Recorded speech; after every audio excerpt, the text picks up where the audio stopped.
Hey everybody, welcome to Forge the Narrative. This is our Monday Night Live Webcast. It's going to be me and Rob Baird tonight holding it down. Nice to see some folks joining in the Q&A already. Rob, man, how you doing? Hey, what's up, dude? I'm not driving tonight.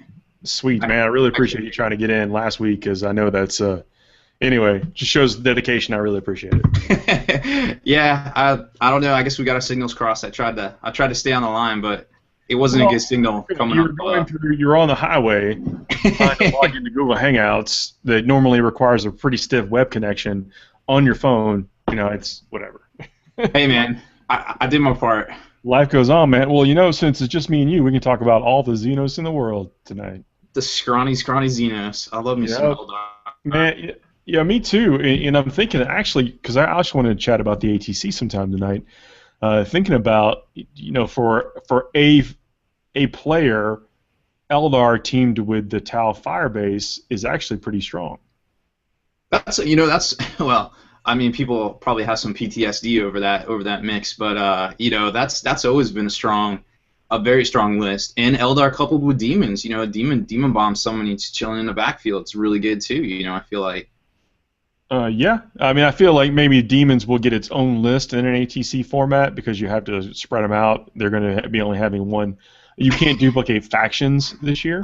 I feel like people are going to be fighting over demons and Eldar. It may be Space Marines, depending. Yeah, I mean, there's lots of good contenders. And I like the fact it's not going to be how can we cram Eldar and Tau into all 5 of our teams. I think that's going to be strong this year, and again, it's going to play out pretty well. Actually, cooking up some I don't want to say there's secret missions right now, but they'll be in wide release as soon as they're finalized and approved by the ATC, the folks who run the ATC. So it'd be Shane and Chris, and you know, we are going to be as Forge Narrative. Going to be powering the battle side of it, but you know, we'll see how it all goes. Yeah, you know, I think it's always good to have your have a finger on the pulse of the hobby, you know, and the competitive scene too. You know, like we're doing, like helping Shane out with, you know, some missions and stuff. And it's not like if he uses some of our exact missions that they haven't been available to everybody for like a year now. So yeah, I feel like we're all still on the same playing field. I feel like even if we do some new stuff, if we get it out within the next couple of weeks, that's 3 months of preparation that people can do in that gap between Adepticon and the ATC. Yeah, no doubt. But I'm not saying there's going to be new missions. I am going to put some effort into writing some new missions, and of course it has to go through all their review process, and then we'll put it out there for people to see. And that's one of the things that really pumped about, really excited about doing. This event is growing every year. Can't imagine that it won't grow this year. They've certainly put a lot into it, and it's going to be good times. Yeah, I mean, and the venue's super dope too because it's like a state park or something in Tennessee, so it's like museum kind of feel. So it's got plenty of space to put tables. Like if it gets bigger, it's no problem. There's room outside. It's a park, so you know you can bring your fams or whatever. You know they can go play outside in the park. There's fishing ponds. It's a nice area. It's inexpensive. It's not expensive to come to. It's not one of those. You're not going in the the heart of a big city where everything's maybe more expensive from where you're coming from. Everything's you know, it's touristy too. Like if you want to go up into what is it, Rock City, right? Because it's right there in Chattanooga. Rock City, not too far from Chattanooga. So there's a Tennessee Aquarium. Mm-hmm. There is Rock City, Ruby Falls, various other things in there. The aquarium's a big draw, like for families and stuff. I had no idea there was an aquarium there. Before awesome. the Atlanta Aquarium, the Georgia Aquarium came about, it was where everyone in Atlanta went when they wanted to go see fish and stuff. Heck yeah, that's pretty dope. It's a very top quality establishment, so something that you could send, say, the wife and kids to do while you were playing with your toys. And Chattanooga has that Google Fiber, right? They got like the super high speeds. Do they? Are they on the list? There you go. I think they invented the list. Actually, they're like, hey, we're just gonna do this, and Google, you want to be a piece of this? Is actually I think what happened. Wow, interesting. Did not know that. So let's give me a rundown on everybody here. We got Joshua Johnson, Sean Bailey, Christopher Morgan, Aaron Shear, Ricky Addington, man, thanks for joining him. Sean Brown, Troy Caduff. Loving those pictures you've been posting, man. Thanks for streaming that content out to all of our various feeds, man. Some of that stuff is really funny. Coach, Luis, Melissa Brown, Lady Slanesh, good to see you. Chris Morgan, Space Lou, Carl Short, Luis, Gabriel, Lamont, Steve Booley, Stoner Steve, Coach, just like you're in there twice, but I caught it. Evan and True Smash, man. Yeah, it's the full cast of characters tonight. That's what's up. A So lot of folks logging in. Thanks for being patient as we figure out how this new invite technology works too. yeah, let's talk about some Adepticons because it's like basically, like who Coach said, it's 10 days away, right? Or ish. It is. I looked at the starts on calendar. I'm like, Wednesday. I'm going to be out of office next week. Yeah. I did the road test. My army, I put it all into the thing that I'm going to travel with, and I know it fits on the plane. And I brought it to North Carolina for the seasonal. So I made sure that everything I needed for what I'm bringing for the team list outside of the Titan that you're bringing for us and the singles competition all fit in my carry-on, and it did. So very happy about that. So I'm prepared. You said that because I actually forgot I was bringing that Titan. We know we have to remind you about things multiple times. But got a lot going on. Very busy. You do. But I'm going to put a couple of finishing touches on some models. I've got everything table ready, but now that I've basically kind of burned them in on oil and got everything ready to bring up there to the seasonal just in case. And it turns out we used it. But I'm going to put a couple of finishing touches on things, so I'm happier about it. Maybe bump up that paint score a little bit. Yeah, I'm super stoked. I think I'm gonna switch up my list for the championships. Obviously, playing in the team tournament. I was challenged to a game of X-Wing by Douglas Johnson, the guy that does Table War and the Fat Mats. So we're gonna try to fit that in too, because that would be interesting. Because I haven't played X-Wing in like 6 months, unfortunately. But I got to break those ships out, man. Especially with Armada being basically almost right here, if it isn't already. I don't even know. I lost track this week. Stuff could come out and I wouldn't even know about it this week. It's so down to the wire. It's crazy, but Adepticons are great. I feel like this year it's like the one year that is, if you live close or you're within driving distance, I definitely think you would want to go and check it out, buy like the day pass, go around, check everything out, because it's kind of right on that cusp, or maybe it just went past it with this year, that it's really turned into a convention. Like Gen Con is kind of like the generalized kind of gaming convention thing, and I feel like Adepticon's really stepping up and becoming the tabletop wargamers convention. Yeah, and they're breaking out into card games and stuff too, and that's one of the things that any kind of game that you play on a table, there is probably an event scheduled for it at Adepticon. Yes, and actually a lot of the manufacturers are having their official tournament championships, or it's on their like circuit of tournaments there at Adepticon this year as well. So I think it's definitely, if you can get there. You will not be sorry. It's going to be awesome. There you go. Write your congressman. The winter FTN seasonal needs to be at Adepticon next year. That would be neat to see. Oh yeah. We'd actually kind of chatted about it privately, because everyone's going to be there anyway. A no holds barred 40K tournament, a true no holds barred. Maybe instead of Exterminatus, we could just like kind of turn it into that, maybe. Because I'm always trying to play an Exterminatus, and I actually didn't even know it was this year. But unfortunately, I can't do it this year because it's during the team tournament. So I was out of it regardless. But yeah, that's my jam. Exterminatus. Oh man! Look, it's cool, man. I was actually thinking to myself today. I never finished my Warhound. I need to finish my Warhound Titan, and that way it's there. Anytime somebody wants to break it out, I have the 5 knights and the Warhound I can have stomping across the table. And I will play with big toys with you, Rob. I think I'm the only one in the crew. That's fine.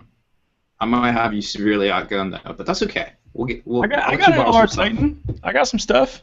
All right, you just put your 3-4-year-old on the table. He'll do some damage. Yeah, I think he's winning that no matter what.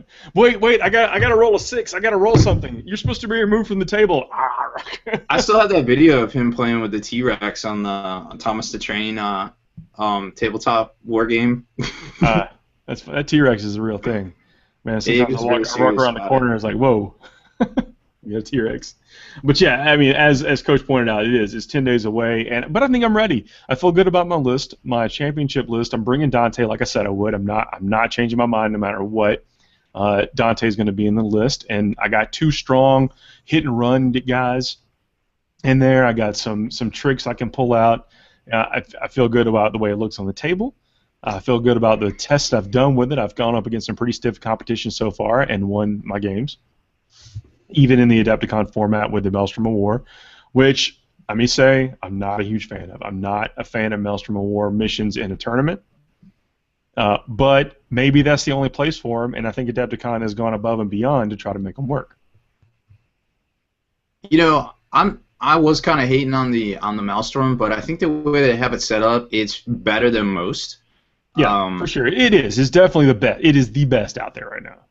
I feel like it's cool. I like to see the envelope getting pushed from time to time, and Adepticon always seems to be on the leading edge of that. Smart folks, very smart people. I'm definitely not hating on that. You know, I think, hey, if you want to play with the big boys, you know, this is the thing. You got to build your army. They gave us enough time. We knew it was coming. Sure. I mean, play to the event, so build an army that can compete on that, and I agree with that. The reason, if I haven't stated it enough, as why I don't necessarily like Maelstrom is that it kind of breaks up the flow of the game. Like, you don't have a clear thing to do. Like, even progressives, you're doing something every turn, and it has like a linear path. Like, I'm going to do this over the course of the game, and I feel like I've accomplished something at the end. With Maelstrom, I feel like it's just like a carrot and stick. It's like, run over here and do something that's completely unrelated to a logical linear mission path. Run over here and now do this too. And that's why it just kind of breaks it up for me, where it takes me out of the game. It takes me a little bit out of playing, and that's what I don't like about it. Not the fact that it's not competitive, is that it takes me personally out of the game. Well, you know, we're talking with Kenny and coming up with all these crazy army lists that basically are completely made for this, or made for objective type missions. I think it definitely benefits you to be like straight up like Zerg in it. You know, like you just straight as much unit, as much MSU on the table that in and of themselves are individually like weak, but working together for that goal. You know, to get in there and just kind of envelop and slowly take over the table and just kind of do their thing. I think that's a really good play style that will take a lot of people by surprise. I mean, you saw Sean did really well with it at LVO with his, like, you know, Lictor Shame with all those Lictors popping up, which it's a no-brainer. Take a lot of units, can be everywhere at once, and so somebody who brought something that can't deal with that is at a disadvantage because you take the luck out of it, you take the randomness out of it. So when you draw that card, you're already there. So yeah, I agree with that, but it's still. For me and most of the armies that I enjoy playing, it kind of breaks that parallel. I don't feel like I've got a bunch of dudes that are in the dirt, in the mud, you know, going around with their bolters or shuriken catapults and getting work done. It's that I'm just playing a choose your own adventure game. I used to love those books. I do too, but it's not, to me, that's not what 40K has been historically, and that's my beef with Maelstrom of War missions. Well, you know, 40K is changing. Let's face it. Yeah. I joke about this all the time. I'm like, you know, in 20 years we're going to be playing with holograms, and then I found that thing today about the hologram table, and that was just totally random. And I was like, wow, you can actually make this right now. That's awesome. I kind of want one. But you know, like 40K is changing. You know, the game is changing, and you know, it's different now. And who knows what it'll be, you know, in the next couple of years with all these supplements. But every edition, we've gotten some kind of, I don't want to say shake-up, but something to do that's made the missions different, because the missions kind of define the edition, the way they expect the edition to be played, the missions that you see in the book. And I don't want to say that Maelstrom is not fixable or doable. I think Adepticon, like I said, has gone leaps and bounds above what anyone has expected anyone to do running a tournament to make it playable. And I think they actually have taken some of those kind of goofy things out of it to take you out, but yet to preserve the feel. I think some of that stuff is still there. Maybe version 2.0 nails it exactly, and I feel totally different once I see that deck. Yeah, I mean, we'll just see what's up. So we got some questions here. Lord Baylot, Kenny is not dead. We don't think. He could be dead, but we don't think he is. He's a trooper. He's probably not dead. If I had to bet on somebody not being dead, it's Kenny. Yeah, he's probably buying a 40 or 2 right now. So I know his routine. About this time of night, it's 40 time. Ben, good to see you, man. Glad we could get you that link. I know it's hard to find these things sometimes. Troy says thanks for not banning him. Never ban Troy. TPM. I don't know what happened there. Breaking up a little bit. Anyways, Gabriel's got a question here. He wants to build a Psychic Chaos Space Marine list around 2 squads of Sorcerer, Master Level 3, and 3 Oblitz, I guess. Do you think I should ally in Be'lakor, Fate Weaver, or 4X Tzeentch Heralds for the extra You are war never price? going to go wrong with what you just suggested. Like that's a strong foundation because it lets you, when you've got Be'lakor and all those other Psyche dice, it kind of lets you play around with what else you're doing. And I think that the two Chaos Sorcerer list is very strong because it can do some things. You might want to make sure you go with was it Crimson Slaughter, so you get that divination. Oh yeah, the eye or the heart or whatever it's called, I forget. The 25-point upgrade that gives you divination, extra roll. An extra roll, something, yeah. And so that way you can put a bunch of you can put, again, with invisibility you can do a lot of work with Be'lakor getting everything else. And so yes, that's a good that is a good starting point. You don't have to do that. If you're going to go with two Chaos Sorcerers, I would put them on a bike for that extra toughness, just so they live a little bit longer. Or a little bit harder. Spread them out in a blob squad or something, or even in with Be'lakor or in with the spawn. They can run with the Oblitz. Yeah, that's good. And don't forget Be'lakor. If you do go with Be'lakor, that Shroud bubble to get some other people some benefits from Shroud. Be'lakor is so strong. I was running Be'lakor with Combat Air Patrol with 2 Helldrakes at the 11th Company GT, and basically, people wouldn't think, I was just flying them around and I was popping that Shroud, and then people would be like shooting at the Helldrakes, and I'm like, I'll jink, whatever. I don't care. I don't care if I have to throw this template or not. It's just I can Vector Strike and it's still effective. And Vector Strike's not bad.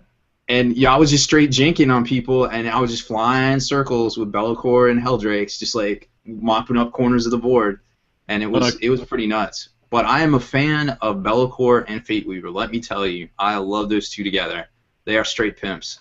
I agree. Very, very strong. Hard to go wrong with those being in the same list. It's a lot of points. It's an investment, but I don't know anyone who has a bad time playing with those when they take them. No, and I think I think running a list with them two and maybe 2 Nurgle Demon Princes, all kitted out, the full 335 points or so. We're kind of answering Melissa Brown's question too. About that's what I was kind of transitioning to. Okay, good. I just want to point that out. Go ahead, Rob.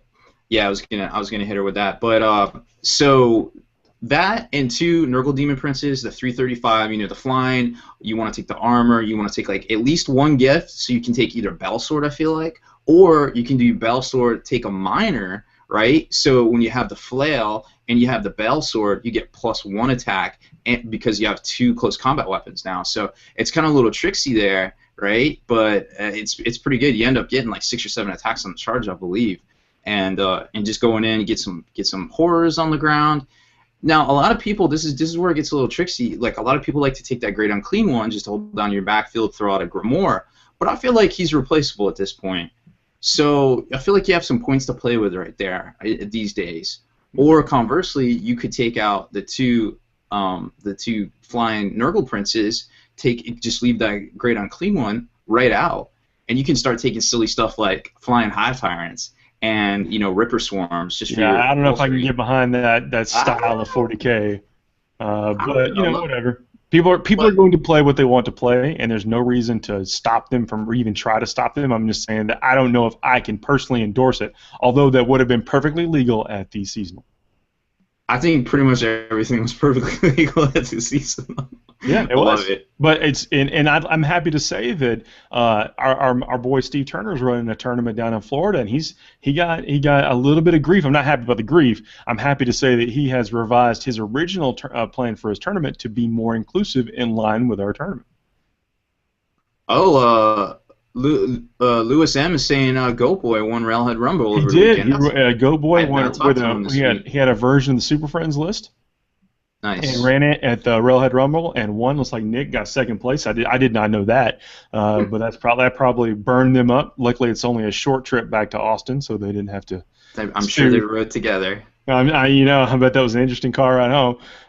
But it was really nice to see Thomas's list. He actually posted it up on Bowls, and it is very similar to a Super Friends list for 1,700. I think it was a 1,750 point tournament.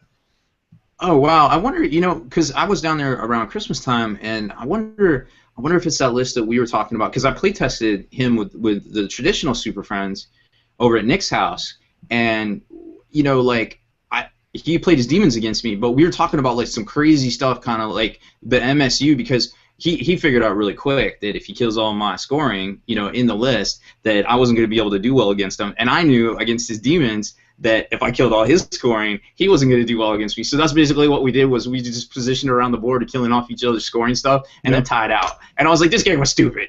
But but I wonder if it's that list that we were talking about, about 3 months ago. So I got to go check that out. It's pretty good. It's White Scars paired with Space Wolves, and I mean he's got his own little flavor in there, so it works. He puts some Centurions in there, which says it's a great list. I certainly endorse people playing it and taking it and making it their own, and I'm very happy that he did well. Anytime that anybody that we know, it always feels better when they win something. So I like that.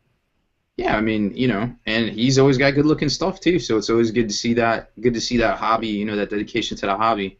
Yeah, here's Lord Baylock's coming in and says, do you think the Mechanicum list is broken? When my club will allow me to play it, I have to give a minimum of 200-point handicap. I still end up wiping the table. So I don't know if it's broken though, man. I think there's some balances in it. I mean, I think it's strong, and if I'm gonna play it, but I don't think it's broken. Maybe I'm biased because I want to play it. I don't know. It's dirty. It's probably the dirtiest thing in Heresy right now. And just the fact that you can take those Castellax, you can get out of the Triaros, then you can shoot. Then on your assault move, you can jump back behind the Triaros because you get that 2d6, right? So and they're jet. So they can do that old Tau Crisis Suit trick where they're like, pew, pew, and then they jump over. And the Triaros is the most broken it's bigger than an Raider. If there is broken things, I think it is the strongest thing in Heresy right now. I do think it is, and that's why this event-only model. That I mean, granted, you can. It's just a Space Marine. You can convert it to whatever you want, but his rules are that he can include some Mechanicum stuff in your Space Marine army. Yeah, and I'm just gonna soapbox real quick. All these rumors about Plastic Heresy coming out. I think eventually we're just gonna see everything in like we did at the seasonal, regardless. Because it's obvious that, from a rumor monger standpoint, I suppose, the Games Workshop's pushing this on us probably. And if they're pushing it on... Why wouldn't they? I mean, it's a safe bet for them. Different variants of Marine armor in plastic. People are going to buy it to even put in whatever Marine force they already have. Who cares if you're playing Heresy or not? Get the Marines for cheap, dog. Yeah. Get the Marines, power armor, cool... Everybody... I don't know a single Marine player who's not constantly on the quest for cooler-looking power armor. And guess what Heresy is? Yeah, and some of it is cool looking. Some of it looks, it's got that retro feel, but some of it is just like, oh man, this is so sweet. He's going to make an awesome sergeant for my army, or my Stern Guard are now going to be all this Mark II armor with fancy bolters or whatever. Yeah, no, it's going to be great. And I don't know if you guys had a chance. I just posted it up around 9 o'clock, but Eastern. But I added up what the rumored contents of this Horus Heresy box are if you buy it from Forge World, and it's $683 US. Like, even if this box set is $200 US, I mean, give me 2 or 3. Yeah, I'm buying some. I'm definitely. I don't care what it is. When it gets put out, I'm probably like I've done with every starter set. I buy at least 3 copies. Step 1, find friends. Step 2, split box. Step 3, find money to buy another box for yourself. I think I'm a solid. I mean, like you can just count on I'm wanting 2, but I'm probably going to get 3. Yeah, no doubt. I think Ash has got a good question back on the 40K side. Is like the Bloodthirster. Is it even practical to play with? Why not?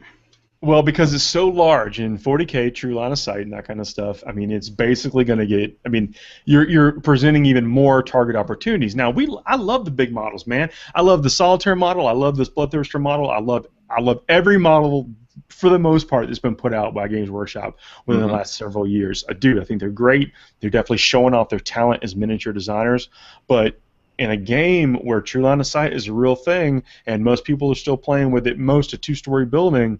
Like, how do you justify playing with one of these new giant models that's going to get killed by bolters? Now, that's a question. I'm just not necessarily rhetorical. What do you think, Rob? I mean, I'm going to play devil's advocate here. I'm just gonna lay this down on you guys. So I'm Games Workshop.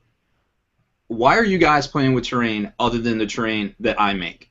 I make all of these city fight buildings and all these crazy looking large pieces. You got the Fortress of Redemption back there in the corner. You can see it above me. Why are you guys playing with other stuff? I'm making these models to go with my terrain.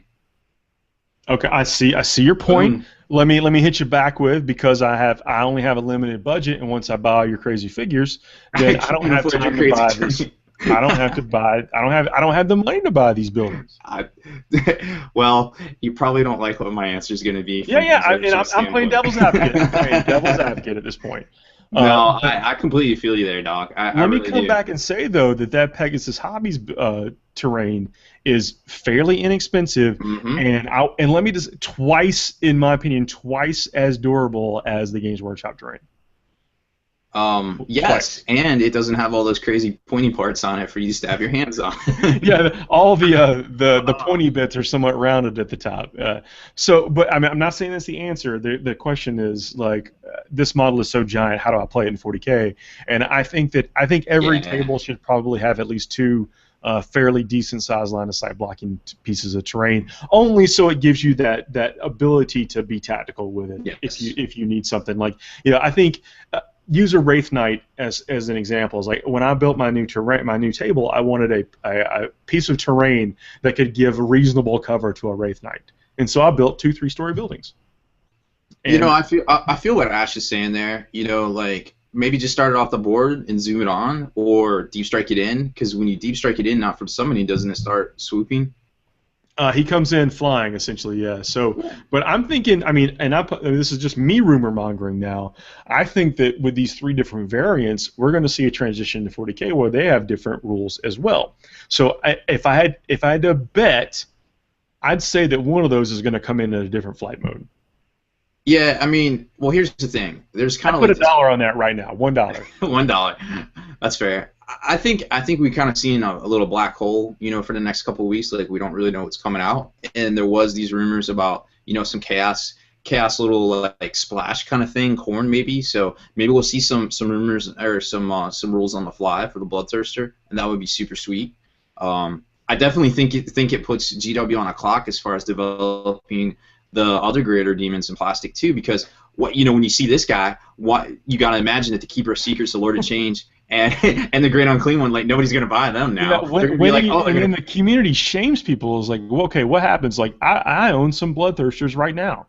When is the community going to shame me to put them on the Dread Knight base? Because they're not going to be. They're going to be on the 60 mils.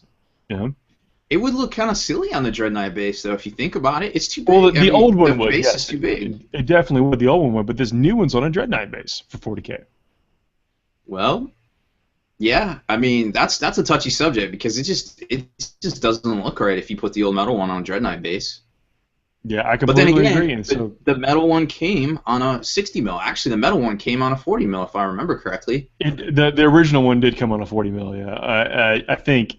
I think the original came on a 40 mil. Well, I mean, but then when it stepped up to the larger one, I think it was on a 60 mil once the 60 mil came out.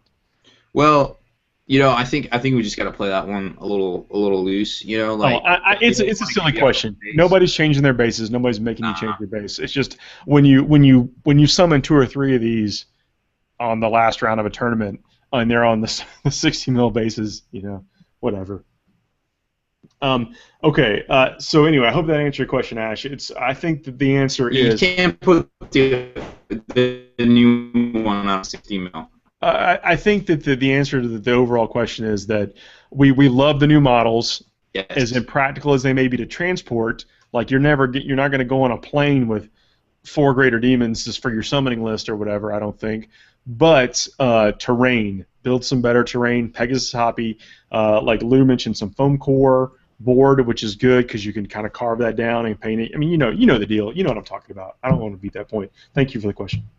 Yeah, Lou definitely had a good idea there with foam board and Pegasus terrain. But yeah, definitely trying to make it that big, Ben Hopper says experimenting with 2 Orc Horde detachments, each with 3 Weird Boys taking Malefic Demonology, mainly to get the bigger guys on the table and then let the boys do what they need to do. Working okay, best I've found for Weird Boys. I completely agree. Who cares if they blow their heads off, because they kind of suck otherwise, and you're going to get some awesome stuff out of it, and you got your Green Tide. I mean, that's basically it. You're able to support your Green Tide with these things they don't have normally available in the list. So I'm saying go for it. Pop those green heads. Yeah, I think that's what they're designed to do. Yeah, well, yeah, especially now. I don't know if that was the original intent, but I think it's a very effective use. Yeah, no doubt, no doubt at all. You want us to jump on this Chris Morgan question about difference between bracketing and switch pairing for tournament organizers? Yeah, I mean, let's do that's a that. big subject. I mean, Well, we're I'll not give going to my do that feelings on justice. it. Yeah, yeah. Go ahead. Well, I just feel like the difference between the two, because I'm coming from the side of Magic cards, and I'm also coming from the side of tournament play for Warhammer. That I think for me, Swiss pairing is if this dude's got 40 points and this dude's got 40 points and this dude's got 40 points and this dude's got 40 points, either of them could play each other depending if they haven't played each other before. That's just my personal feeling. Brackets, you basically put people boom, boom, boom, boom, boom, boom, boom, boom, and then you bracket it out like the Final Four, like Well, sports, how they do typical seeding in brackets is if you got the top 16, essentially, number one plays 16, two plays 15, three plays, so on and so forth. Right. Yeah. Definitely. Totally. And then you just have basically you just kind of go whichever one you want to do. And some tournaments do it one way, and some tournaments do it another. Some tournaments add in soft scores. Some tournaments don't add soft scores. I think in a tournament, in a 3-rounder, nah. when you cut to brackets is huge. Unless you're playing, you play a series of like qualifiers where you've determined some type of seeding. If you've got a reliable way to track how to seed people, then brackets from the get-go are doable. If you don't have that, you need to establish that, and I think you need at least 2 rounds to do that. And so you'd need no less than 5 to 7 round tournament to have anything effective with brackets. Yeah, and that's tough. That's tough to come by. Just on a weekend thing. So you're only talking like what? Maybe max 20 of those a year here in the States. Yeah, if you're playing with just your crew at a game store, I don't mean your crew, but like the store's crew, a community's crew, you can do this over the course of 2 or 3 months to establish rankings and a seed or whatever. And then on tournament day, when you show up, you could already have that done. But you need everyone's buy-in that's coming to the event. Otherwise, you just got to make up seedings, and then you're not doing anyone. You're not actually doing anybody any favors. Coach has a very important question here, Paul. What day is the Forza Narrative Mixture, and will there be responsible beverages? I know the answer to one of those. Well, there will be beverages, hopefully responsible. Thursday night, I think it's Thursday night, we're going to participate in the Meet the Podcasters event by Geek Nation Tours. After that, we're going to come back to the hotel, and that will be the Forza Narrative Mixer, Thursday night. Thursday night, you heard it here first. Thursday night. Whatever time we step foot back in the door, it will be the Forge Narrative Mixer. So I guess check the Facebooks and the Google Pluses for the time and place, or I guess the place. If we've got good internet there, we might as well stream it too. Oh lordy. Gonna get chocolate. Why is Rob's face all red? Well, he had too many margaritas. Yeah. Melissa Brown says that she's been reading about some articles, and I will say that there was a neat article posted over on Bowls about what does Games Workshop do with Slaanesh. Now, the article kind of lost its way a little bit, but the concept is strong. Like, how do you market what everyone refers to as like the god of genital torture? I don't know. That's basically what I can. Wait, are you talking about the article I wrote? Did you write that one? It's like you don't even listen to me sometimes. Oh, I do listen to you. I read the article. I don't remember who read it. Who wrote it? I think the article. I did lose my way. I was pretty drunk when I wrote it. Yeah, it's fine. I think the article lost its way, but the concept was strong. It was very, very strong. Like, how does Games Workshop market that? And the question is, they change it. That's why we don't have the same demonettes as we had before, because everyone loved those sculpts. They would have sold to the end of time, but it's really hard to have somebody's mother purchase that for them, I think. I don't think they're going away, though. I think we'll see them evolve. I think we're going to see some changes for sure, because they've kind of been, Slaanesh has kind of been the redhead stepchild of the Chaos universe. They haven't got a lot of new minis when every other faction has got tons of new minis. And they've got new minis. They've got plastic demonettes. They've got the chariot. They've got the mask. They have a Forge World Demon. I know we're going to see a plastic. And the Hellstriders. Lord of Change. Yeah, they got plastic Seekers. You know, so, I think they've got all the same model treatment as every other demon. I mean, when you look at Khorne for Warriors of Chaos, you got a ton of stuff. When you look at any of the other demons, I mean, you got Nurgle got all sorts of stuff. Glockin, you know, all that stuff. Yeah. Khorne got a bunch of stuff now. Then, you know, you got. But we haven't seen any Tzeentch stuff yet, and we haven't seen any Slaanesh stuff. And the rumor to be coming out this summer. I think we will. I do think we're going to. I think we're going to see them evolve. Now, I don't think they're going to be all the drug use and that kind of stuff anymore. But I do think it's not going to disappear as a concept. Now, coming from a Blood Angel side of things, all right, my Blood Angel fluff has evolved over the years to where we're not necessarily those troubled poetic artists that are you know, Ghostface killers on the tabletop or on the battlefield anymore. There's a different stride to them too. But let me tell you, when I play my Blood Angels, I'm still that killer with a dark secret. That's how I do it. That's what's going through my head when I put my dudes on the table. So I don't think it's ever going to change for us people that these are old school players or that have the concept firmly in our brains. But I think that to attract newer people, they're going to keep mixing up the fluff a little bit. Yeah, you heard it here first. Paul Murphy has a dark secret, but I totally agree with you there. You know, I feel like everybody's kind of, I feel like we have these like peaks and valleys of like fluff, and you know, however you feel about it, I feel like the fluff like was at its height when like Matt Ward was writing stuff, and now it's kind of even. You're mentioning. Well, no, like as far as. I'm not saying Matt Ward did or did not do a good job. I just feel like the fluff hype was at its highest when Matt Ward was up in there. And now it's kind of come back and it's kind of evened out towards, like, you know, an even keel with all the other stuff. You know, you don't see this, all those stories in the Codex has just been, I don't want to say crap, because they're good, they're well put together, they're well written, but they're not memorable. They don't hit you in the gut like stories from previous codexes. I mean, maybe it's just I was in a place in my life where I needed to be hit by something or whatever, I don't know, but like the stories in the codexes just haven't grabbed me the way that they used to. No, I agree with you there. They definitely, the writers we don't know what they're doing. Some are writing novels, some are writing codexes. I don't know. I like the novels. The novels are great. And I want to touch on John Lamb's question here. He said he's traveling a lot. What kind of hobby would we suggest doing on the road? Mm-hmm. Man, reading up on the Horus Heresy series, for instance. Get a couple of the books of the novels that they're awesome for travel in the hotel. There's all those tablet games now. Like Robbie, can you hit us up with some of those tablet game suggestions? You got Drop Assault. It's pretty good. Played that. There's like this lane game that you can get off Steam. I forget what it's called. Dark Vengeance. Was that it? I think it can't be Dark Vengeance. I don't think. You talking about it's kind of like a 2D scroller with the apocalypse one? Some Vengeance, Angels of I don't know. It was pretty good. It was fun. You got Drop Assault. Those are pretty good ones. Haven't played the Mordheim one. Hopefully Deathwing comes out here soonish. I don't think it's going to be on a tablet though.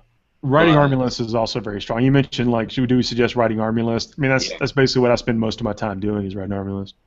I have a little paint tray, like when I go down to Kenny's or whatever to film videos and stuff. That like I take a little tray, take some paints, I pack up the stuff, the commissions I'm working on, basically paper towels and stuff.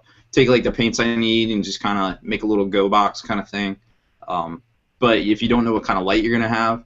There's IKEA's got some really cool lights. I don't know if you can see it, but let's see if I can turn this off. But IKEA's got this really cool light right here that it's like $10 and it's got a pretty long arm. You can clamp it on things.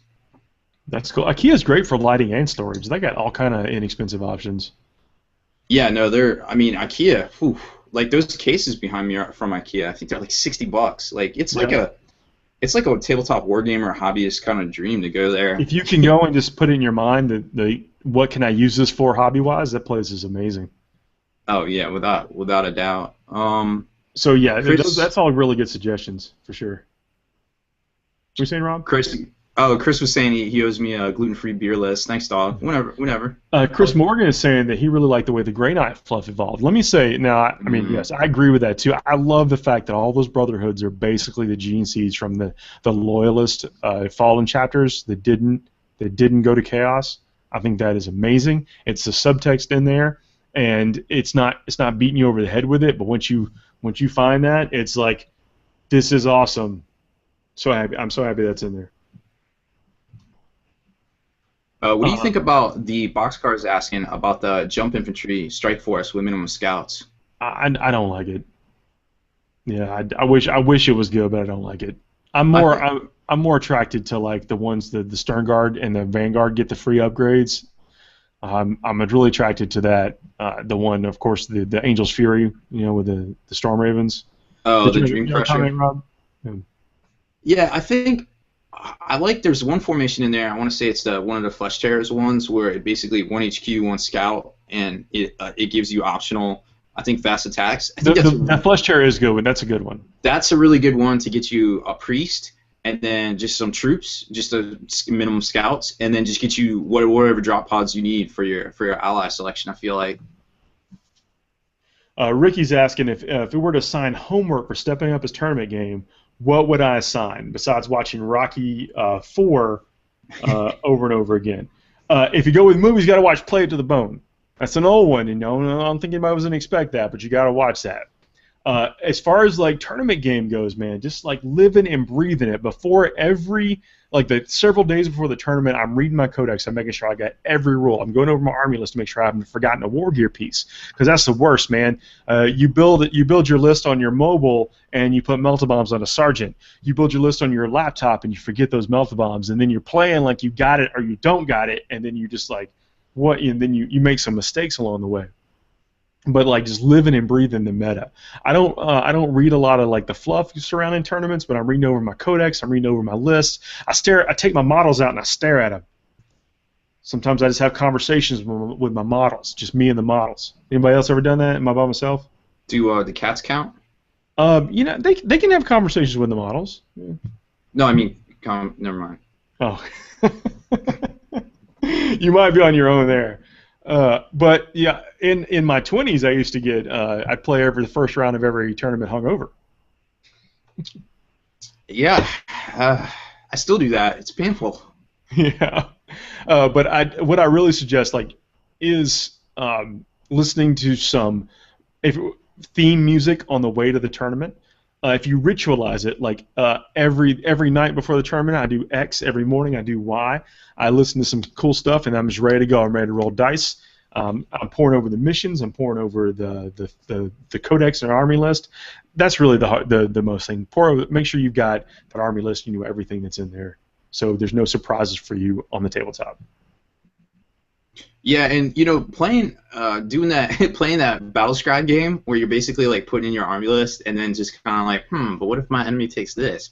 Or what if he does this? What if he goes first? What if he infiltrates? What if and then just playing the game out in your mind throughout the day. Just take a break. Work on your army list on your phone. I play more games, army list games, than I do actual games. I feel like. Yeah, I feel like if I'm not the high score holder at Army Builder, I'm up there. I'm close. Close. So Chandler's here. First off, congratulations, dog. I saw you got engaged. That's what's up. Saw that too, man. That's awesome. We got some comments here that the supplement books, the stuff outside of the main codexes had better fluff than the codexes themselves. That could be true too. Maybe they might be investing a little bit more time into these supplement books. Like talking about like the Black Legion one and the Gaz one specifically was the one brought up in the comments. That I-Indian one's a sleeper too. Definitely check that out. That had a ton of stuff in there that hasn't been anywhere else, and I keep finding myself referencing a lot back to that book, like all the end time Harlequin stuff I wrote about. Mm-hmm. A lot of it came from that book, that supplement. Oh, so, real? Okay, that's pretty cool. Definitely check that book out. If anybody cracks the code on Harlequins, man, let me know, because I'm struggling to find them. Okay, I'm not struggling to make a cool little Harlequin bundle. I've got a cool little Harlequin bundle. But what I'm struggling with is like, where do I put them in a list that I can't do something a little bit more opponent efficient with another way? Like if I'm just trying to kill units, I might as well just take a Wave Serpent. You know, that's where I'm going. Like, how much do you invest in building around the shenanigans that the Harlequins can do? So if anybody's cracked that code, that streamlined, no fat, lean Harlequin, please hit us in the Facebook for that. I'd love to hear what you got. So I can take it. I'll give you credit or whatever and mention it. Love to hear it. So Melissa Brown saying that, you know, she's talking about that whole Slaaneshi thing. Do you think that they would wipe out Slaanesh, that the G-Dub would actually kill it off? And here's kind of my theory, and I didn't really touch on this in the article. I was drinking when I wrote it, but think of it like kind of like space a little bit, like a supernova goes off, right? And we get the light here on Earth like thousands of years later or whatever. That could kind of be the same thing too. Like Slaanesh isn't dead. It's just like the echoes are kind of still going out through the universe, right? Yeah, so light cones with Raw Bear. Yeah, so like you still see the demons, and they're still there every now and then. So they're not gonna get rid of it, but it's still gonna be enough. It's not gonna be like squats. You know? Well, let's say though GW has banished one god, Malile or something. But I do not think we're going to lose Slaanesh. There's so many things let's think of all the new Chaos Marine kids, the newish ones. They have Slaanesh shoulder pads. I mean, it's there in plastic, and I don't think we're ever going to go away. But I think we're going to see a change, and you might be right. There might be a downplay of. I can't see them going to 3 gods though, unless we'll see this summer. The rumor is we're going to see some chaos stuff, and we'll see what's mentioned. I guess supposedly Tzeentch is the bird is the word right now, but I don't know. Like, well, I'm talking about there's supposed to be that set with kind of revisiting Dark Vengeance with Chaos versus Dark Angels. Yeah, and I think there was definitely that. We're hearing all sorts of stuff, like, honestly. So who really knows at this point? It's like the Magic 8 Ball is like, ask again later. Like, we don't really have a clear picture right now. That's another set. Again, I've gotten every box set and gotten some kind of use out of every single one of them, and I can't imagine not getting that. Those Chaos Marines in that Dark Vengeance box are beautiful. I love that champion with the multi-melt on, the Kabi melt on his backpack. Oh, with the little tentacle reloading it or whatever. Yeah. Let me say, every time I see that reasonably on eBay, I buy it. I'll never field a squad of 10 Chaos Sternguard or whatever.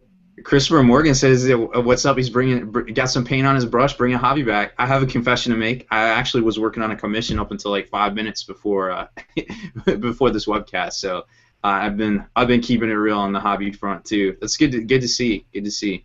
Coach just chimed in and said, "Don't change your socks during a playoff run." Back to Ricky's comment. It's like find what works for you. Get some ritual, and don't change your socks. That's right. No, I agree with that. Heck, I don't even like putting my pants on these days. I keep my pajama pants. Lou said your light cone theory is bollocks because the warp is not tied to time and space. We could have a whole show. Is this a Castle Run joke? I feel like Castle Run joke coming on. How could they turn their back on me at that event? That's what I'm saying. I got it, but the rest of the room didn't laugh at you, so I wasn't gonna laugh. The people laugh with you. That one guy gave me a high five, and I felt justified my entire spiel. I mean, I had your back on that, but I'm I know you were there, but that one guy really felt it, and I felt like I connected with that. I don't know his name, but I felt like we connected. And that one time in time and space connected. That's right.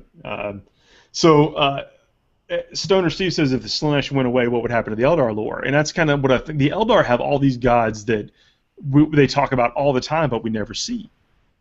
So it's very possible if that happened, that could be the case. It would just be, he would be like the bad guy in that Eldar pantheon that we never get to see the Eldar pantheon either.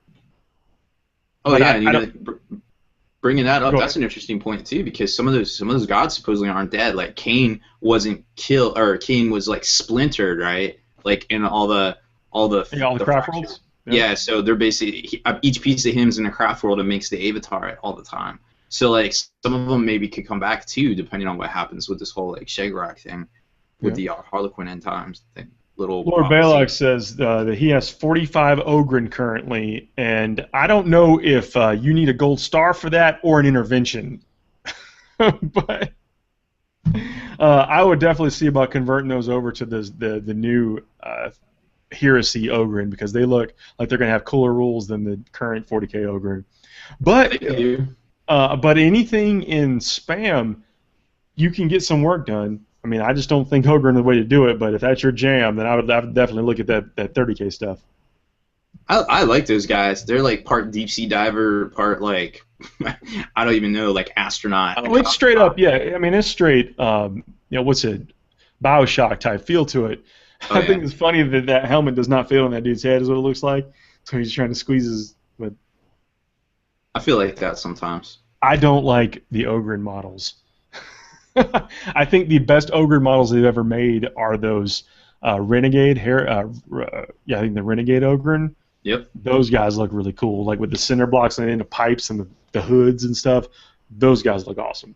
Speaking of Renegade Ogren, they just kind of stealth updated their rules with the new Siege of Rax book. You got that book yet? I haven't gotten the book yet. I read it. I did a little review of it. I haven't published it yet. Actually, I haven't had a chance to edit any videos this week. But yeah, it looks good. And interestingly enough, they didn't put like second edition on the book. You know, normally they do like Imperial Armor or whatever, second edition, because basically they collected 7, 8, and 9, all the Vrax books, into this one book. But they didn't really say it, and you have to look. You have to flip through the pages, and it says second printing on the inside. And then it has the new authors. I'm really looking forward to reading it, because I can't imagine I'm not going to have fun playing some of the stuff in there. There is some good stuff. Like Necrosis has rules in there, and they've been updated. I think he's 160 points. And what you can do is if you take him, he gives all of the Plague Zombies. It's the same Plague Zombie, or the same Renegade list out of Imperial Armor 13, pretty much. They have access to a few more of the vehicles. I feel like I haven't exactly like apples for apples it out, but it looks like they have a few more options. But the Plague Zombies are the same. You have to take like the HQ and yada yada. It has to be your primary. But if you take Necrosis, he's really cool because he's a Psyker, and he gives those zombies Furious Charge.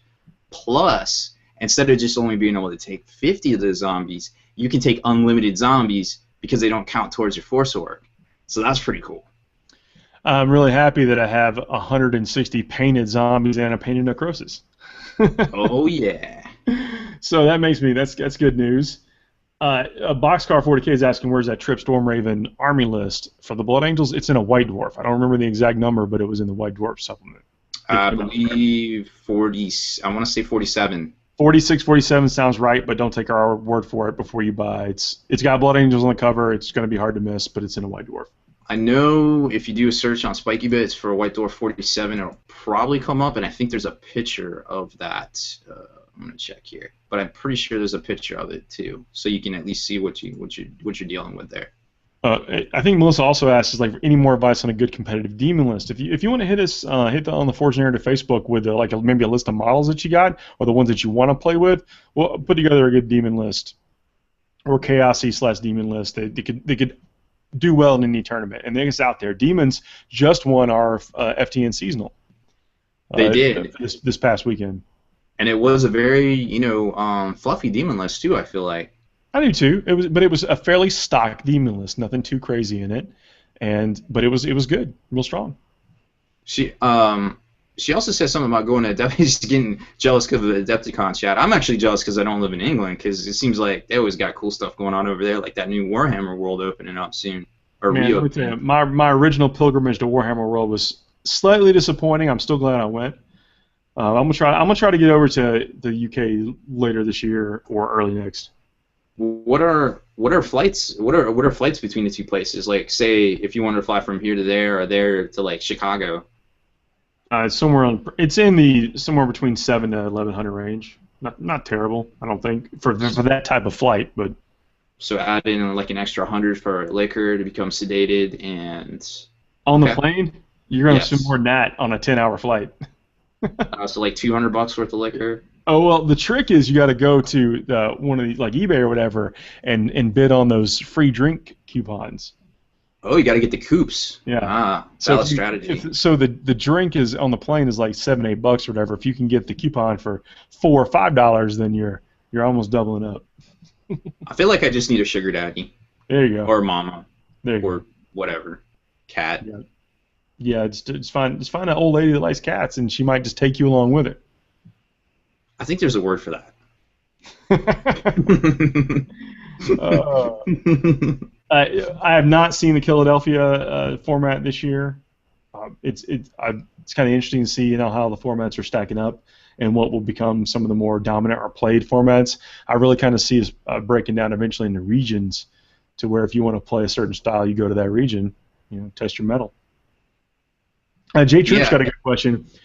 He's all like, how many games do you play when you're playtesting before you start making some changes to your list?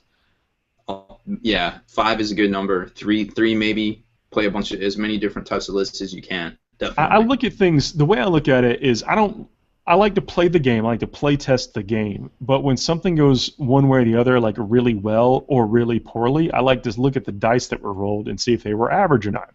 If the dice weren't average, or if they were average and something happened that I didn't like, that's a chance right there just to pause and go, okay, what just happened? Okay, I ran into these guys. I thought I was going to do fine. I rolled average, and it didn't work. That's when I don't think you need another playtest. When everything went according to plan and the dice were average and you did not get the result that you liked, I think that's a time when you can stop and go, you know what? I need to make a change right now. And then rack it up again. Yeah, that's a super good point. I feel like I want to try to play against as much stuff out there, maybe like some of the top lists. Now, granted, that might mean that I go up against something completely unconventional turn one, or game one, and have a really tough time with it because I didn't come meta for it. But that's all part of playing the game, John Lamb just put that White Dwarf 47 formations linked off to a fan site, nice. Which we are unaffiliated with, but you can find the rules that you're looking for there. So thanks a lot for posting, John. Yeah, it's always good to have different sources for this sort of stuff because, let's face it, if you don't get that White Dwarf and it gets sold out, how are you supposed to get these rules, Yeah, Chandler's saying it wants to know how Flamers work with Ruins, and couldn't find where it was in the rule book, and we will cover that on the next podcast. I'm gonna make a note right now to do Flamer stuff and Ruin stuff on the next podcast. So thanks for bringing that up. Next time on the Forge the Narrative podcast. Well, we only got 2 minutes left. I don't want to get in a debate with like 3 and 4 dimensions. Oh man, that's my specialty. Yeah. Oh yeah, we've already running light cones. That's right. We got a brief history of 40K time. Man, I'm ready to go. I'm gonna put this like quasi degree to work for something. I do not want to question the mind of Zinch. I simply wish to understand it. Good luck with that. Yeah, that's a quote from Brief History of Time from Hawking. Yeah. Where light cones are going in. Am I nerding this up too much? Probably. Right there. How many parsecs is that? No, it's 2 Kessels. 2 Kessels. It's a unit of measurement / 2 Kessels in a proton. Oh my goodness, we're such nerds. I like it though. Okay, Lamont said, is there any Marine Codex that can stand on its own and challenge for top slot on the power curve, or do you think they are designed to have allies to unlock their potential? Now, I think the Space Marine Codex itself could function completely alone, but that's largely because it allows you to ally already. But if you're just taking one chapter of Marines, yes, I think that the Space Marine Codex itself allows for a single chapter, tournament-winning Marine list. So yes, I do. And I think there's multiple ways to get it. I think you can get it through Ultramarines, I think you can get it through White Scars, and I think you can get it through Imperial Fist. Yeah, I was just going to say the Sentinels of Terra seems to be really coming on strong. I mean, we just saw what Nick and Goldboy are able to do with it. And then, you've also got the Iron Hands. Don't sleep on the Iron Hands either. Oh, Iron Hands good too. But I guess I was looking at non-supplemental marine list, non-ally, and what I mean. I guess those things don't count. Oh, straight tactics. Okay. I mean, I don't know. I mean, I don't know. You're probably answering the question better than I was. But yeah, you're right. The Clan Rukon and the Sentinels of Terror, incredibly strong, incredibly potent things. But if you the answer to ask the question was, can Marines stand up by themselves? I think yes, they can. But mostly just those 3 chapters. Otherwise, you're too diluted on the chapter tactics, and you're not getting a lot of value out of what you're picking. Well, dude, it's 11 o'clock. It's 11. We might as well go ahead and wrap this up. You got anything you want to add before we get out of here? Well, me and Kenny are working on a bunch of stuff this week, so definitely check out the Long War here shortly. We should be dropping another battle report on that. You know, just trying to get some content out for you guys. That's cool. That should be fun to watch. Yeah, no, I get a chuckle out of it. I had a conversation with an XGW employee today. You know, saying like, you know, our videos have been really inspiring for him. You know, keeping a hobby and stuff. And I was like, man, that's awesome. That's nice. I finally got. I don't know. I may be one of the only people that have the limited edition Harlequin Codex. I might do a little video about that. Yeah, you should. I don't even know what comes with it. Hopefully, it's one of the good ones. It came with everything, and it has. Nice. I mean, everything came in well packaged, and it's not damaged. It's a nice looking codex. When did you get it in? A week ago. It was awesome. Before we left for the tournament. Yeah. Oh man, you should have brought it to that. Yeah, I brought so much stuff. But yeah, man. All right. Well, thanks for joining me tonight, you guys in the chat. I really can't appreciate you guys enough for joining us, and have a good night, everybody. See you guys.